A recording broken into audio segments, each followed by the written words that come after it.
Democratic Senator Chris Coons, who serves on the Judiciary Committee and is voting for the USA Freedom Act this afternoon. Senator, you've said that the Freedom Act is not perfect. It's our best option, but it's not perfect. So why are you voting for it if you think it's not perfect? I'm voting for it because this is our first real chance to make substantial changes to the bulk collection program while still extending some of the strength, some of the counterterrorism capabilities that we do need to go forward. As the conversation just a few moments ago reminded us, this is a real moment of failure for Republican leadership in the Senate.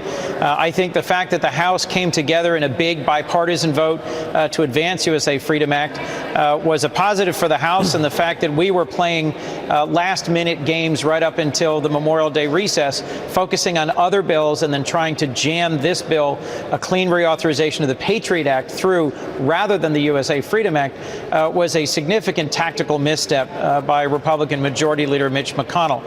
It's my hope that all the amendments that are up today will fail, that we will ultimately pass the USA Freedom Act, because doing so will make some progress in reforming the NSA bulk data collection program and will help show that we can come together in a bipartisan, bicameral way and make those revisions that are long overdue.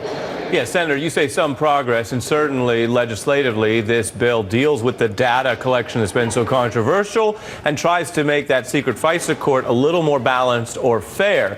But as you know, there's a lot of things it doesn't do. It doesn't deal with the way the NSA misled the public and Congress to some degree. It does not deal with the controversial way the NSA seemed to be freelancing, spying on even our allies without telling the president, which upset a lot of people. What else would you want to see change here with regard to how Congress regulates the NSA? Well, there's a series of steps that have been proposed, both in legislation and in hearings, that I think would be strong moves forward. But I'll just remind you, when I first got here now 5 years ago, and we took up these issues the last time the Patriot Act extension was considered, and I was one of a handful who voted against it.